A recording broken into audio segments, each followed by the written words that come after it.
আসসালামু আলাইকুম। আমি ইশরাত জাহান তৃষা। বর্তমানে শহরে অঞ্চলের প্রকৃতি মানেই দেয়াল। গ্রাম বাংলার প্রকৃতি হলো বাংলাদেশের আসল প্রকৃতি। আর মানুষও এই প্রকৃতিরই একটি অংশ।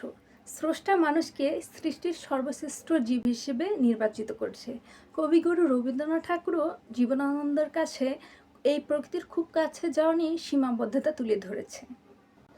আর আমাদের নতুন প্রজন্ম শুধু ভোগ করে যাচ্ছে, কিন্তু প্রকৃতির জন্য কিছু ত্যাগ করছে না। প্রকৃতিকে আমরা আমাদের মায়ের চোখে দেখি। একজন মা যেমন সন্তানকে লালন পালন করে, তেমনই প্রকৃতিও আমাদের লালন পালন করে। একজন সন্তান মাকে যতই কষ্ট দিক, তবুও সে মা তাকে ভালোবাসে যায়। তেমনি আমরা বাংলাদেশের প্রকৃতিতে যতই পরিবেশ দূষণ করি, প্রকৃতি আমাদের ভালোবেসেই যাচ্ছে। তাই আমাদের উচিত একজন সুসন্তান হওয়া। যখনই আমরা একজন সুসন্তান হতে পারবো, তখন আমরা পরিবেশ দূষণও রোধ করতে পারবো এবং মাকেও আমরা খুশি করতে পারবো। তাই বলা যায়, আমরা যেদিন সুসন্তান হব বাংলার মানুষ, তখন আমরা পরিবেশ দূষণ অবশ্যই রোধ করতে পারবো।